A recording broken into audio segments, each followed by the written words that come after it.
Brilliant. Welcome everybody to the latest of our missing more people, latest of our webinars that we've been doing over the last couple of weeks. So tonight is with Amber, obviously the current New Zealand Photographer of the Year, Grandmaster. Yeah, so we'll get started. We've got a few questions. I will ask people if they can go onto mute. If you do have any questions, please put them into the chat and we will either get to them as we go through or we'll get to them at the end as well.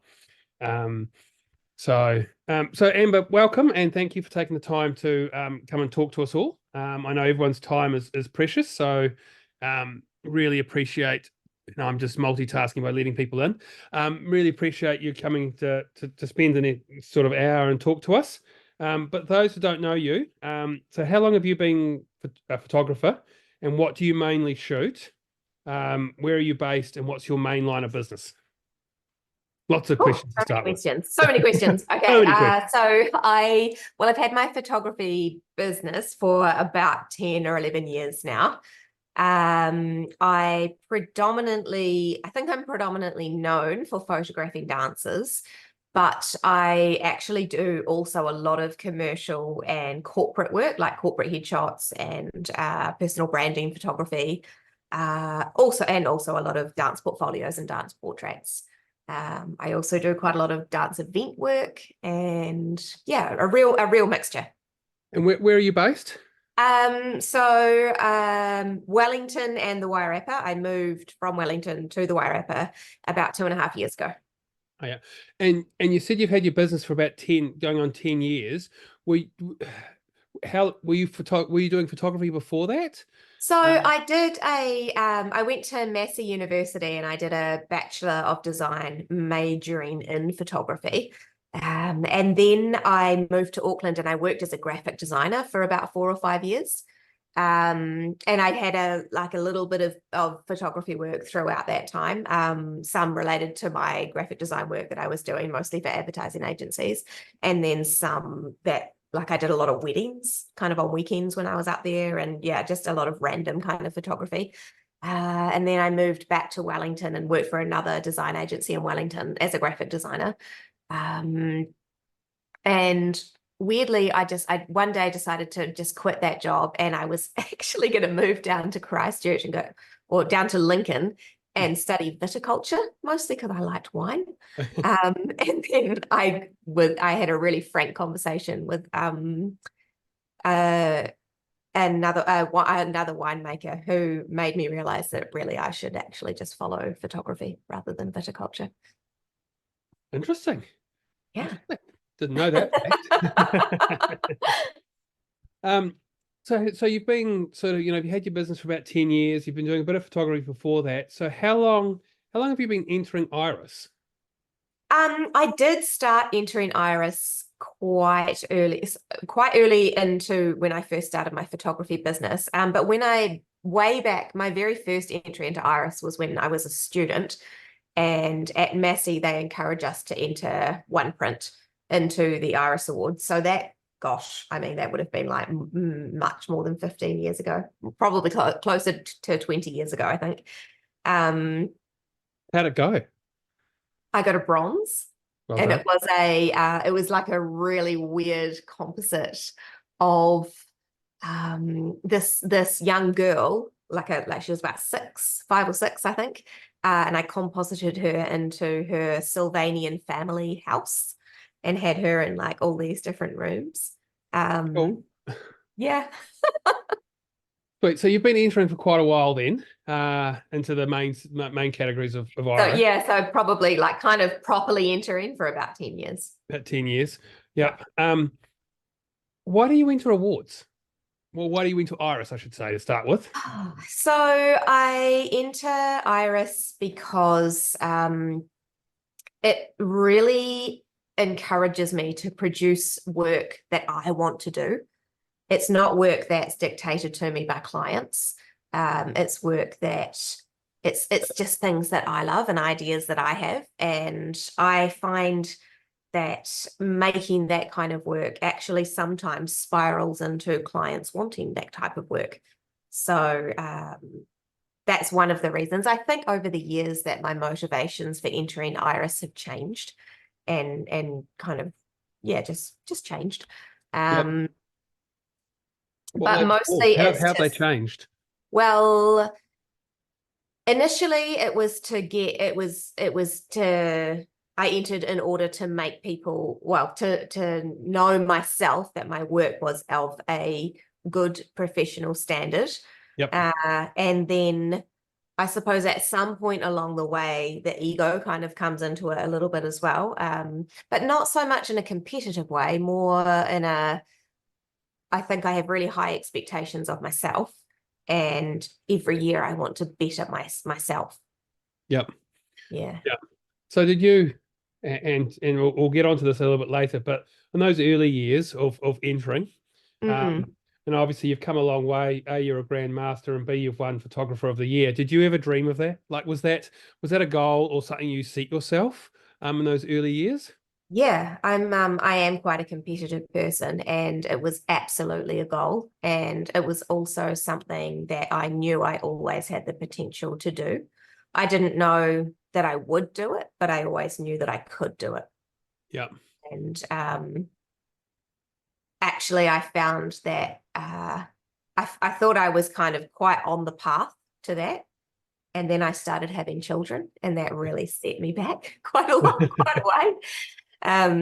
But yeah, it got there. So. Yeah, you certainly did. Um, and look, I know. So I've been involved in some of your entries for the last couple of years, and they've been all print entries, right? Have you always been entering prints, like from 10 years ago, or I suppose digital only came in? Well, it was only an option back then. Yeah. And the only time that I did do digital entries was over the COVID time when there wasn't an option. Yep. Oh, I think I may have done it the year after that as well, actually. Yeah. Yeah. And as far as, yeah, print versus digital, I look at this from a judge perspective now. I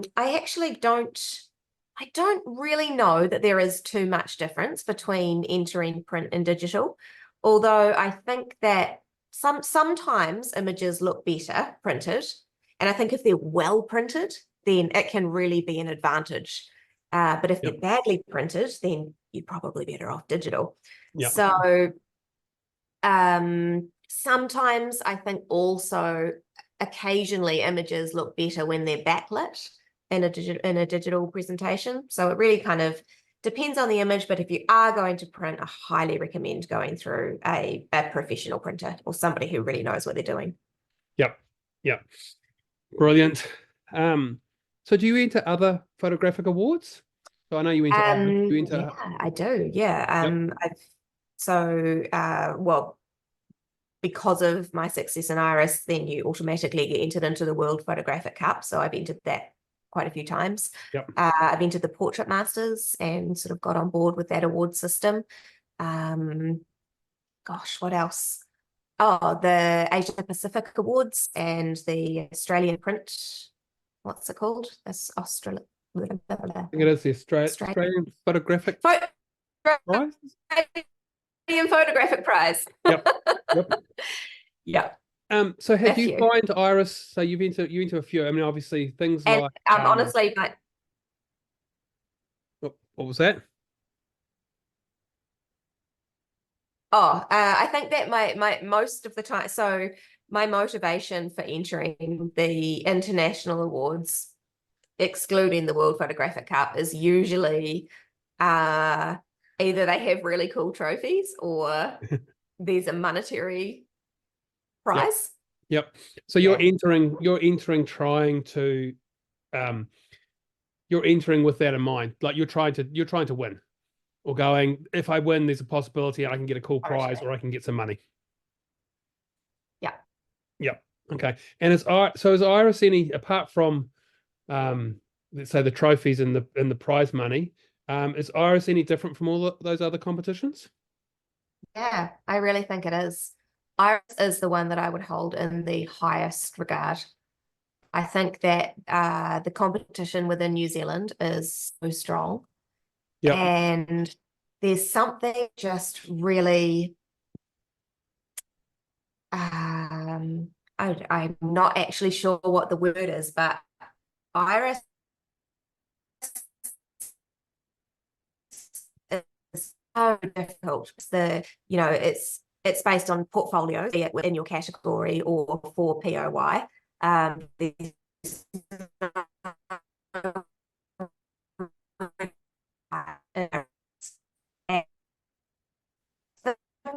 things about iris is the way I judge you as it's been judged. And I think that the majority of the learning over my career has come from iris feedback, which is just invaluable. We have some amazing judges and entrants in New Zealand, and we're just so lucky to have the iris competition here.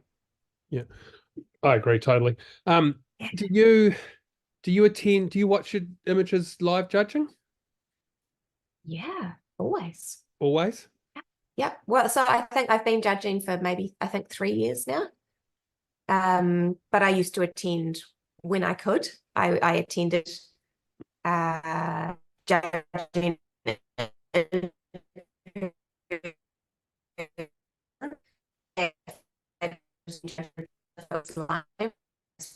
last stream. I think my internet is playing up here, but Oh, that's cut out. okay. We'll Yep, we'll, I can we'll hear you now. carry on. So getting on to last year. Look, I know people that sit there and when their images are being let's say judged, they're counting points and they're thinking, oh yeah, look, I potentially can be a finalist in this category. Are you one of those people, or do you do you just leave it to, let's say, the wrap party and wait for a surprise, or do you have an inkling of going, look, I could be a finalist in this category, or hang on a minute, I might have actually be a finalist for photographer of the year, or what goes through your mind in those lead ups to, let's say, the wrap party? So my brain works in images. It doesn't work in numbers. Yep. And I honestly I wouldn't know with the numbers and the way that thing you sort of, I mean, you kind of maybe have a bit of an inkling, but I have very good friends within Iris who whose brains do work in numbers like that. So they usually kind of clue me in. So were you when Rochelle was at the wrap party and announcing, let's say, the photographer of the year, were you was it a big surprise to be a finalist?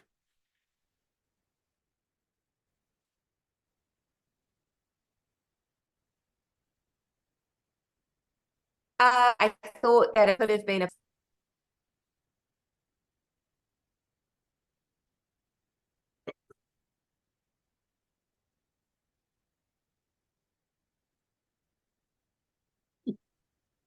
disappeared there, Chris. Oh, okay. I'm losing lots of audio there, but that's okay. I didn't hear the answer to that one. So what was it like, I suppose, getting your name read out as being a finalist? Because it was the first time you were a finalist, wasn't it? Actually, no, it was the No? second time. Yeah, Oh, I think that I'd been a finalist the year that Esther won. oh yes. I was a finalist with Richard and Esther. Yeah. But I knew that year that I had no chance. So what were your thinkings this year then? You were going up against, I think it was Richard and Tony.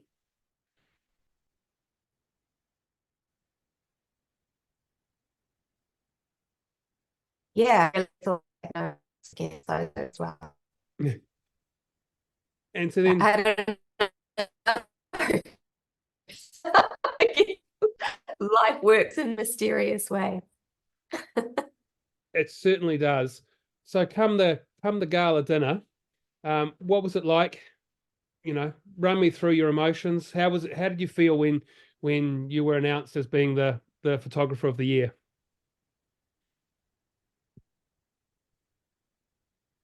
Um, I actually just felt really overwhelmed. I think because it was something that I'd really wanted to achieve for such a long time. And it all felt just actually a bit surreal. Yeah. And especially being sort of in line with Tony and Richard. It was just kind of a bit unbelievable and quite overwhelming. but also I was really happy. Did it take a few And days they to played when I walked onto the stage. They played that Sia song. Yeah. Oh, what is it? I can't remember what the song name is, but every time I hear that song on the radio now, I just relive that whole moment. Oh, nice. Like, Nice. cool. Yeah. And so did it take a few days to really settle in? And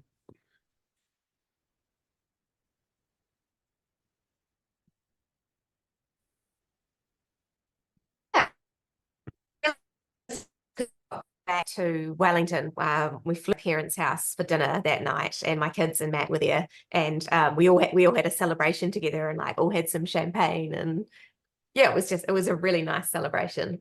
Felt nice. like something that I felt like it was 10 years in the making. Yeah. Yep. Yeah. So no pressure now entering next year, is there? Oh, Well, it's this year, I should say. horrible. It's so horrible. Yeah. Yeah, no, I was super close this year. I was about 3 weeks ago. I thought, no, I can't do it. I'm just not going to enter. I'm gonna go down to Christchurch and judge and just like do the whole experience and just not enter and take a year off. And then we did the judge training with Tony and Catherine, and I just got an absolutely savage dose of FOMO. And Yeah. I thought, oh my God, I can't do that. I'm gonna have to enter. Yeah. Cool. So has winning the photographer of the year changed anything for you personally? And or maybe in your business? I honestly have to say that no, it hasn't. Yep. I've won like a few international things and categories and things along the way, and collectively all of it definitely gives me what's the word, like credibility, I think, business wise. I think probably being like a multi-award winning photographer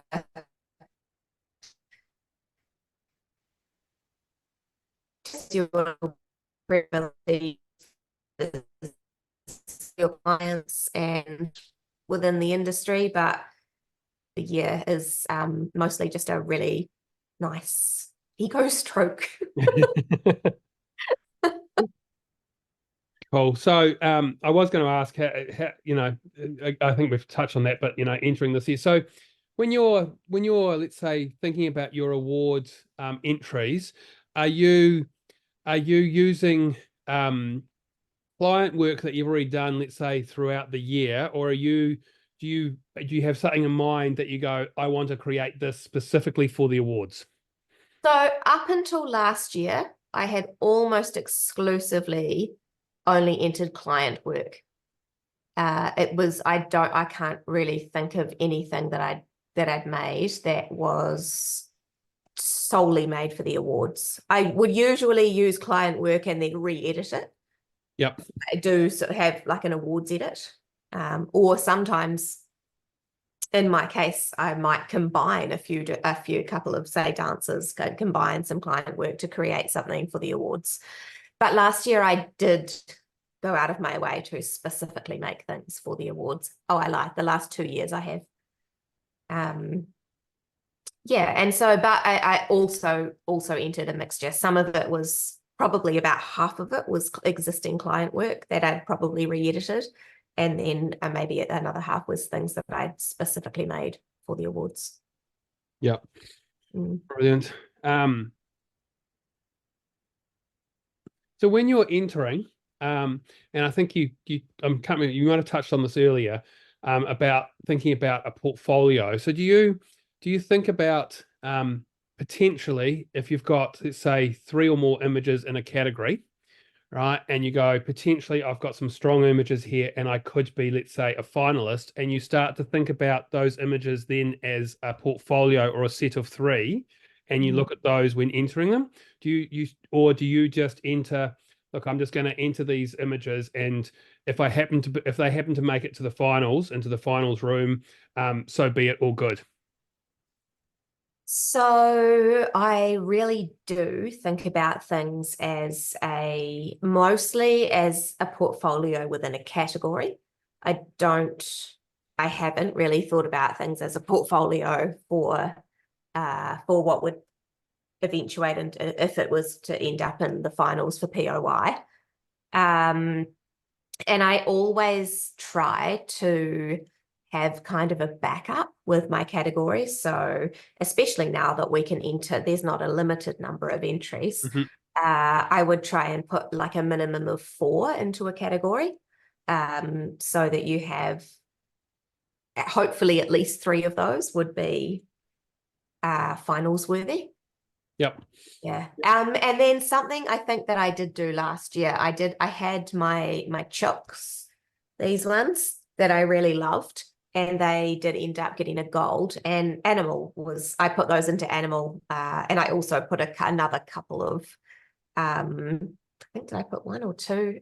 Yeah, no, 2 other entries into animal, knowing that they wouldn't be very high scoring. But I loved my chooks, and I kind of put those in hoping that they would do well, and they ended up in my top 6. Yeah. Was that an image that you created, or was it client work? Your chooks? I made that in the last couple of hours before entries closed, and Oh, wow. luckily I had. I'm super last minute, but that was like ridiculous. And I had my V flats around here, and I'm sitting in my studio at the moment, and Matt and my kids kind of on either side, kind of holding the chickens in place. And yeah, I really made that like within the last couple of hours. Wow. So that's a good lead on to my next question is like, I mean, like how long in advance are you planning your concepts or your ideas or creating your potential work for Iris? Like, we heard from, I think it was Chris Saunders was the first webinar that we did, apart from the Q&A with honors. And like he was saying, some of his work is 6 months in the making. Like he'll go up and he'll photograph it and he might not look at it for a wee while, and then he's editing it and printing it and editing it and reprinting it, and it's like a 6 month process before he goes, I'm happy for this. And along that whole time he's thinking about, this is what I need to do to enter the, so it's a really big long process. I'm probably at the other extreme, and I told him that because I spend about 5 minutes and I'm tops on editing, and I pick an image and do it different categories and different rules. Where do you sit in the scale there? Are you planning Maybe for a somewhere in while? the middle. Yeah. So yeah, so it really just depends on the image for me.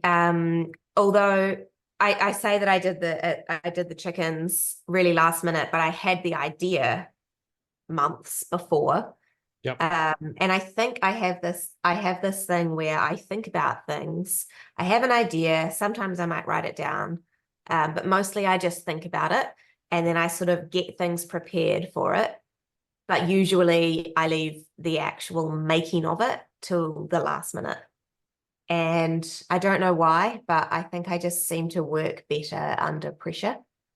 And mostly I just have a really enormous to-do list with way too much stuff to do. So it doesn't happen unless it rises to crisis point, and I have to like just do the urgent things. Look, I hear you. I think I'm one of those people as well, and I think creatives are. If I look at and like Yeah. being on honors here, I get to see like the entries and when they come in. Like Mhm. we expect Oh 90% of yeah. the entries to come in the Well, if last you week. look at my history Yeah. of Iris entries, you'll see that I'm pretty much always within the last 5 minutes. Yeah. So this is my message to everybody out there. Please don't leave it to the last 5 minutes. And the Don't do only that. reason I say that is I really just don't want a technical glitch to ruin someone's chances of getting an image actually in there if the internet freezes or it crashes because there's so many people entering in the last 5 minutes. So if you can enter, maybe the last 10 minutes or even an hour beforehand, or even, God forbid, a week beforehand, that would be brilliant. But I do understand it from because I'm one of the people that leaves it to the last minute as well.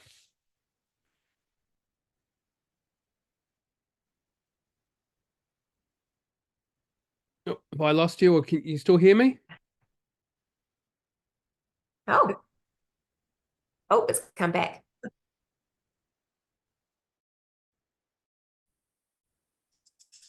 Oh, sorry about that, everybody. Must be my internet. Hopefully you're all joined. Cindy, do you want to ask some questions, because it looks like my internet is failing.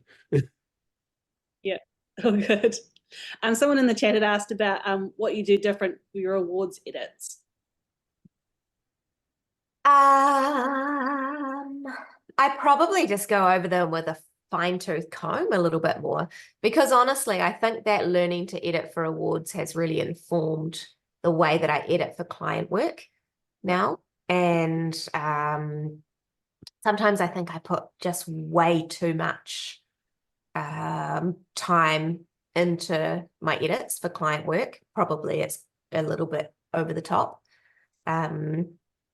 But yeah, for awards work, I'll always go over it with more of a fine-tooth comb. Awesome. Mm. And in terms of getting your inspiration for your ideas or these concepts that you're creating yourself, are you getting them from seeing other photographic work, or are you getting them from, graphic design work, or from other places? Really kind of all over the show. I think that I do have an inspo board that I use on both Pinterest and Instagram, that anytime I see something that I really love, then I'll save it. And I sometimes go back through that. But also I do a lot of, I kind of like if I go, say, on a nature walk or a bushwalk or something, and I find something that I love, I'll kind of collect it and add it to I'm a little bit of a hoarder, and I have kind of a collection of all sorts of things. And sometimes, like for this one, I had this, I think the plant's called an anthurium, and I had it like 5 or 6 years ago, this plant, and I moved house and I just didn't care for it, and it died. But when it died, the leaves all and the flowers all kind of curled up and just made these really beautiful shapes. And I was like, oh wow, the texture of them was so beautiful. And so I kept them and I cut them all off carefully and I put them in a box, and I kept them for years and always intending to do something with them. And then finally I ended up creating that headpiece that I used with that. But I have a lot of stuff like that I just kind of store, and one day I'll use. When I find the right model, I'll create it. Usually the night before the shoot. Wonderful. So often I've heard the judges sort of talking about your use of lighting and how you pose the human body, and really that technical excellence. Is that something that you've kind of learnt over time? Has it been quite a long, lengthy process, or is that coming from your Massey days? Or I'd say not a lot of that came from my Massey days. I think that posing I've learned along the way. In a dance sense, posing is something that is like, there's just some really clear technical things that you learn when you learn ballet, and it's all about line. And some of those things kind of cross over to normal portraiture as well. But a lot of posing things I've also learned from Sue Bryce. And most of my retouching I have learned from Pratik Naik, from the retouching series from the Portrait Masters. That is a fantastic education series if anybody is wanting to learn portrait retouching. It's really awesome.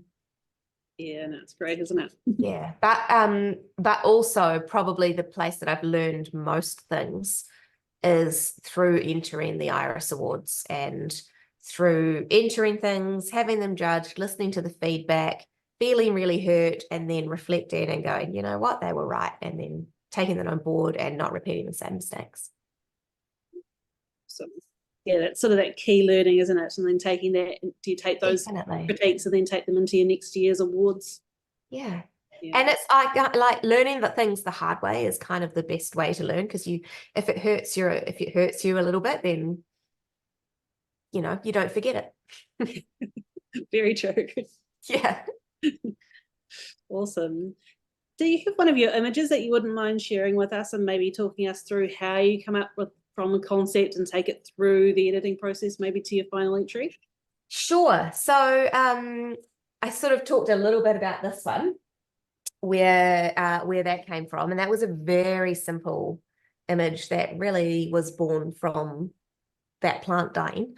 And then at the other end of the spectrum, I have this, which is actually from the same model, but this was probably the most convoluted, like from where it began to where it ended up was very long process. So I thought that I could share my screen and just quickly show you the process of how that started. Yeah, that'd be great. Thank you. Okay. Can I share screen? Yes. Is still a co-host? Wait. Is that working? Yep. Okay, no one needs to see my horribly messy desktop, so I'm just going to go like that. So this image here, that I call it Tabby Twinette. Oh, I don't think you can see me. What can you see? Can you see my screen, not my... We can see your both. screen. Your screen and you. Oh, you can? Okay, all right. So this started at a dancing event that I was photographing. And I photographed this girl, Sophie, who she was just magical to photograph on stage. And I photographed this dance of her a couple of times. And then I got in touch with her and asked her if I could meet her backstage because I loved the makeup that she had done on her face. And I captured this portrait of her backstage. And I wanted to just do something a little bit kind of elaborate with this. So I had a go. I'd always wanted to create like a Marie Antoinette kind of a hairstyle. And I had the idea to do this out of smoke. So in the studio, oh, sorry, one moment. Hello, Eli. I am just on a Zoom call. Can you please go and see Dad? No? All right, pull up a chair. Sorry. Apologies. I had this, yeah, I just had the idea to make it out of smoke. So I got an incense stick in my studio and I just captured lots of different types of smoke, and these ones are all inverted in Photoshop, so they were shot on a black background and white, and then I obviously inverted the back, so that was not a lot of point in showing you those ones.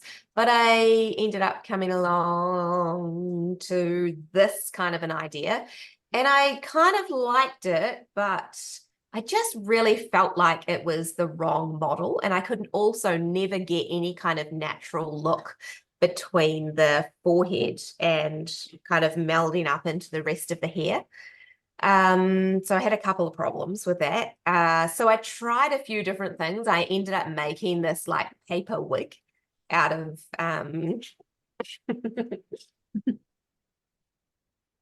yes, I have an elf in here. You know, lots of people can see you right now, Emma. Thanks, Matt.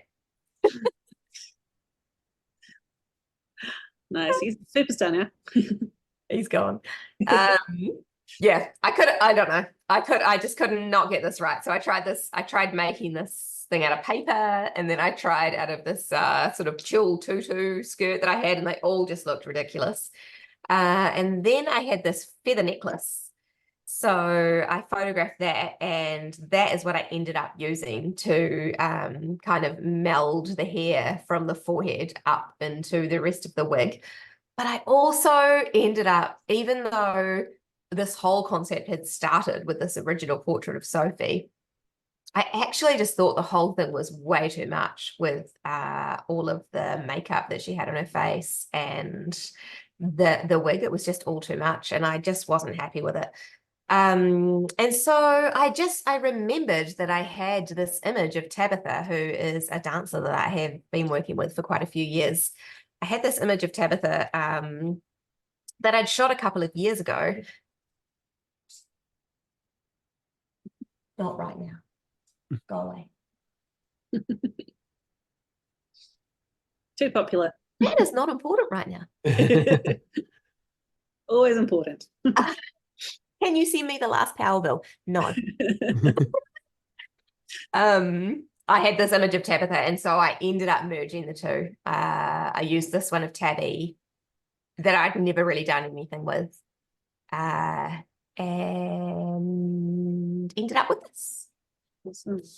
So yeah, that was a little bit of a ridiculous process. They don't normally quite take that long, but also I don't usually plan things that much in advance. I think I shoot a lot, and then I go through what I've shot and I find the things that have a bit of an X factor or that have like a really good connection point.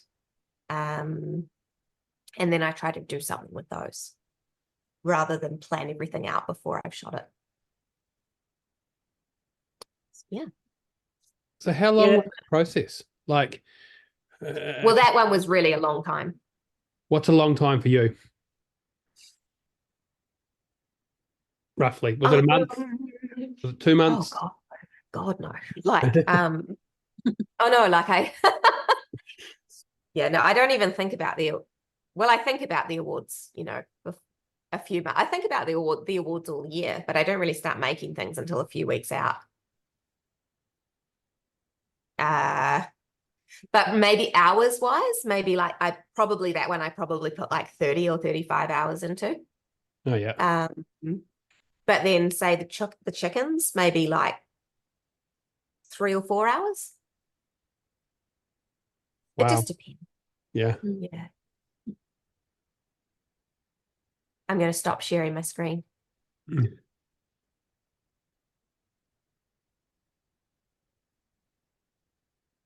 Awesome. So Amber, is there any advice that you give to someone who maybe is thinking about entering Iris or maybe hasn't entered before and was thinking about putting something in? Yeah, definitely go back and listen to judging on YouTube from previous years for the categories that you are thinking that you would like to enter. It is an absolute goldmine of just what to do and what not to do. There, you will learn so much from listening to that judging.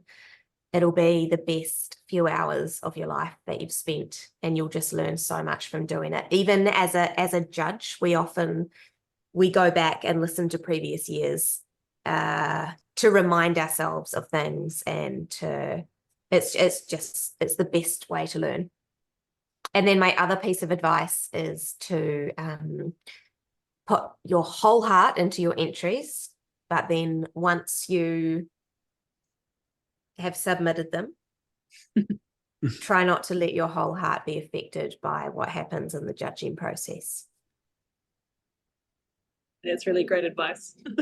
The judging process is no reflection on the people who are entering. It's purely just on that image. It's no reflection on you as a person or your self-worth or even how good of a photographer you are. It's really not. It's just solely that one image. So thinking about for this year, since you must be in full planning mode since we're 3.5 weeks out. Yeah, I can start thinking about it. Yeah, that would be good. Are you thinking are you going to enter the same categories that you entered for last year, or are you thinking of changing up this year, doing something different? Oh, Cindy, that would be No, probably pretty similar. Like you probably won't see me in the landscape or the nature category. Maybe some more chickens though. Maybe. Yeah. All right, so there's a wait and see on that one. Not in gumboots, probably not. They told me they don't like wearing them. I really wish we had a bit behind the scenes of you doing that one. That would have been awesome. Yeah, so do I actually. It was it's quite chaotic. Can only imagine. Yeah. So when you're going through and doing your entries and your edits, are you completely finishing one entry before starting on another, or are you kind of flipping backwards and forwards between? No, I think I I'll kind of get something to a level and then I've just looked at it too much and I need to put it away and move on to something else. Actually, something that I have done, I think for the last couple of years, at least last year, I have worked in kind of closely with a friend of mine who also is an NZIPP photographer. We don't judge each other's work ever, but we do show each other our work. And I found that to be a really beneficial process because sometimes showing your work to people who maybe family or people who are not photographers or not invested in this whole thing as we all are, it's not that helpful always. You don't get like the most relevant or useful kind of feedback. So having a sort of like an entries buddy has been a really, really awesome thing. And I would totally recommend finding somebody else who's on a similar level to you to run your work by. Because they'll often see things in your work that you don't see, or they'll stop you from putting too much time into something that maybe you're emotionally invested in that's not actually really as good as you think it is, or yeah, it's good. Yeah. And for people who don't have that, you can always use the regions critique nights as well. Absolutely.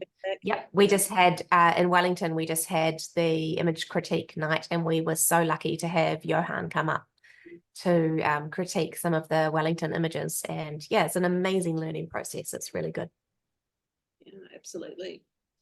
So in terms of thinking about your entries, you said earlier about thinking about a portfolio. When you're putting those together, are you thinking that you're wanting your images to have like a cohesive look between them, or are you looking for trying to create like a diverse portfolio so that judges can see, you know, a range of your skills? I think in years gone by, my work particularly has always just had like a lot of cohesion because my subject matter was really mostly just dancers and it was kind of quite limited. So for me, I found that broadening my subject matter and creating more diversity in my portfolio has actually been a good thing.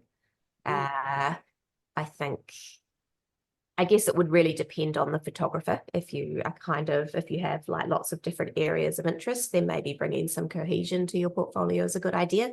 But I think if you have a style as a photographer, you kind of automatically have cohesion in there. And I guess that's something that we all sort of aim for, is to have your work, no matter kind of what you're photographing, if your work is recognizably yours, then that's kind of cool, right? That's what you, yeah. Even when it comes to chickens. Yeah. Awesome. You know something quite weird? I don't think I'll into this anyway, but I commercially, I recently had the opportunity to photograph some bulls for my neighbor who has a bull stud, and it was such an eye-opening experience, and it was super weird because there were so many similarities between photographing bulls and dancers. Like it was really, with these bulls, it was all about like posture and stance and the way that their muscularity was kind of showed off with the lighting, and it's like, wow, this is eerily similar to photographing a dancer. It was crazy. New genre coming up. Yeah. You didn't bring them into your studio? Yeah, no. Bull in a China shop, bull in a studio, not a good idea. Awesome. But for most of your other award images, are you shooting them in your studio or? Yeah, the majority of the work that I do is studio based. I think that I'm maybe a little bit of a control freak when it comes to lighting, and I don't like not being able to totally control natural light. But in saying that, I think some of the most beautiful light for portraiture can actually be natural light. But I generally tend to stick to strobes. Awesome. We've had a request to see your studio, but I know you said it was a bit hard to move your computer around to see. Well, I can try.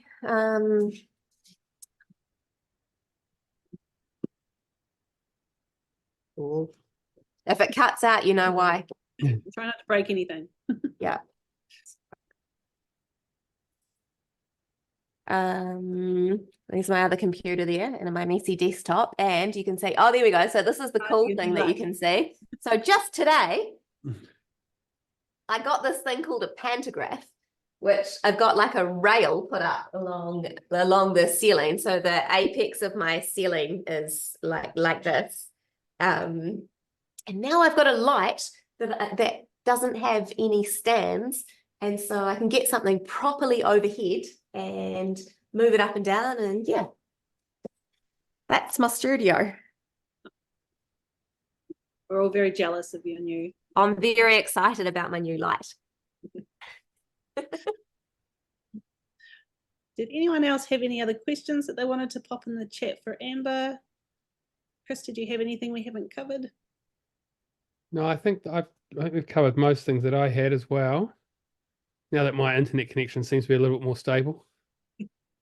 Can't be warm and have good internet. I know. Third world problems that we've got, isn't it? Or first world problems, I should say.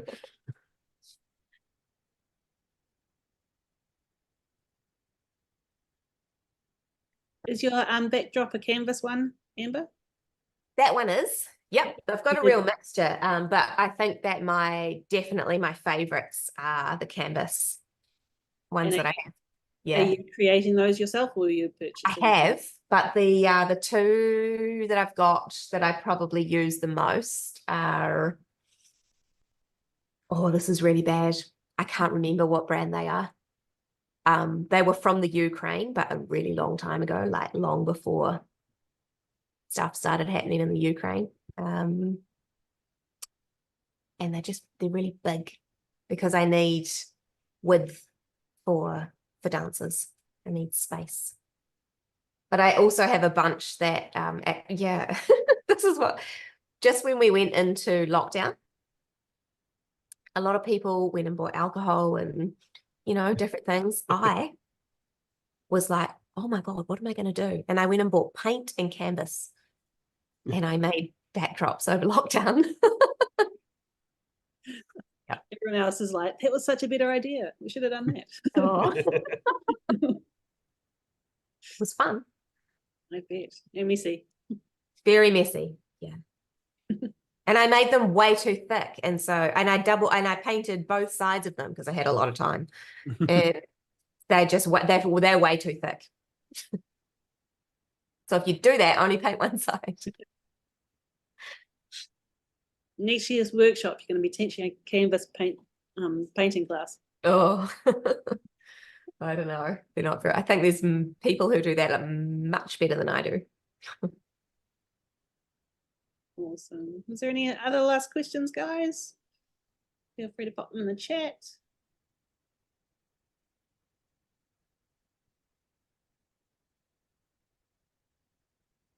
So, Amber, there's a question about your clients. Are they usually people from close to home, or is it people from all over New Zealand who are hiring you?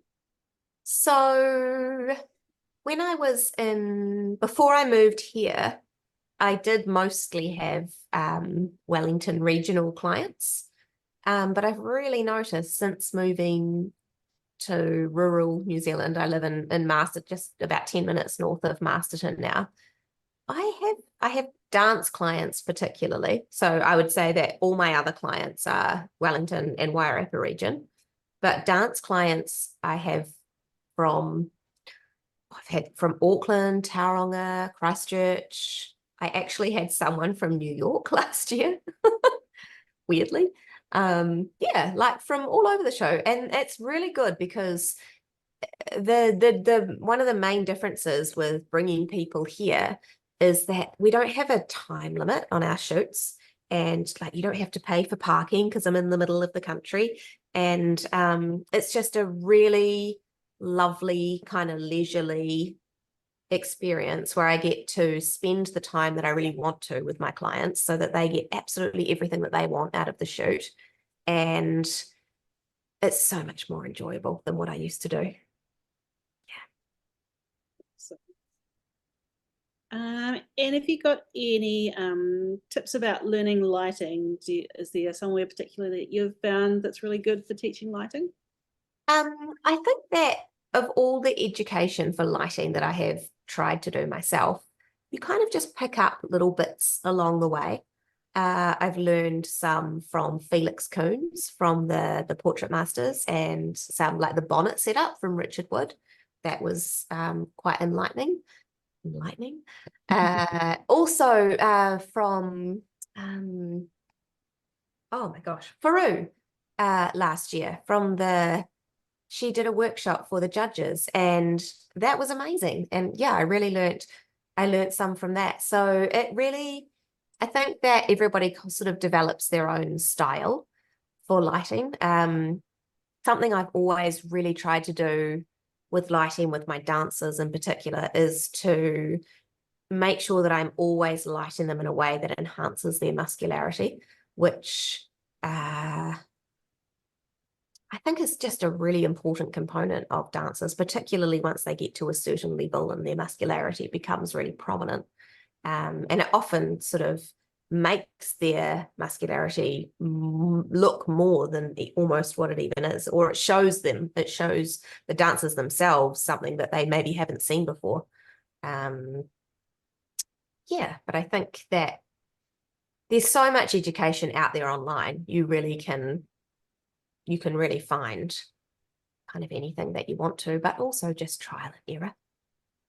Just try things and force yourself to learn to see the things that you need to. Do you know what I mean? Like it's a certain way of seeing. And like you said earlier, also hearing feedback from judges about what they've said about your work as well. Massive. Yeah.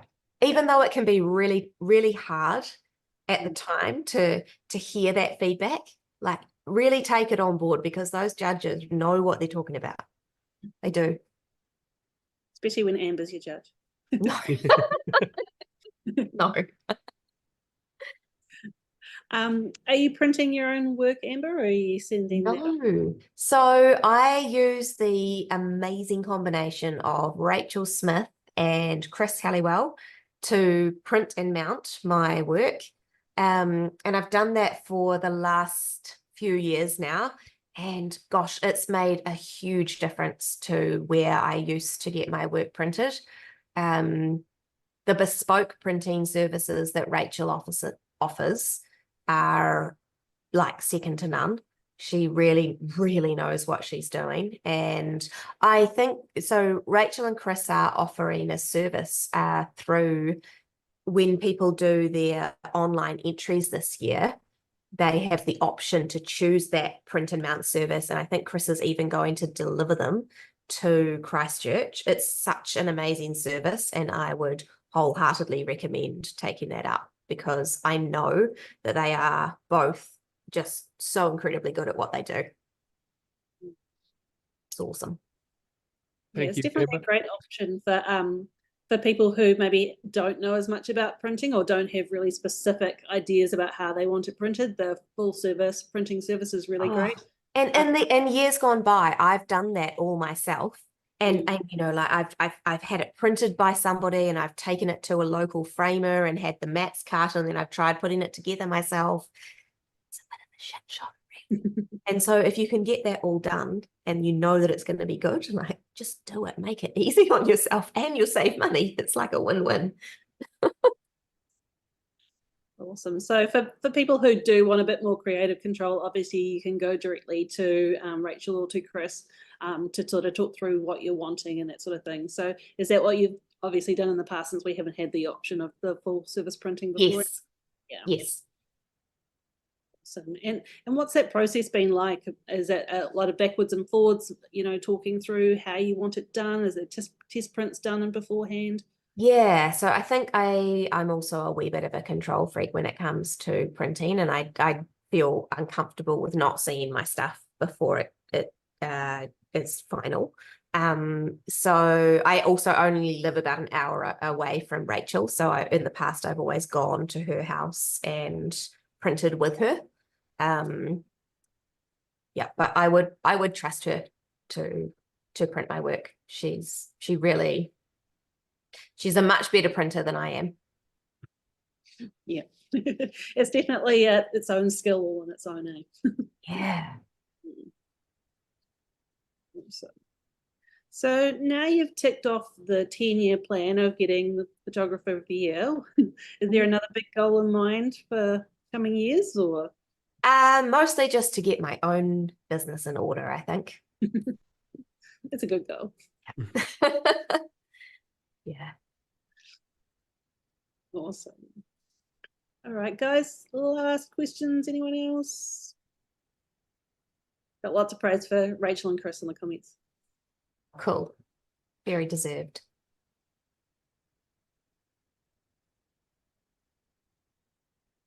All right, guys, if there's nothing else, I just want to say a really massive thank you, Amber. We really appreciate your time and you sharing your wisdom with us. It's going to help us all stay inspired and motivated in the last 3 and a bit weeks to try and get something. Oh, nice. Before the last. Yeah, this is totally crunch time, right? Like, yeah.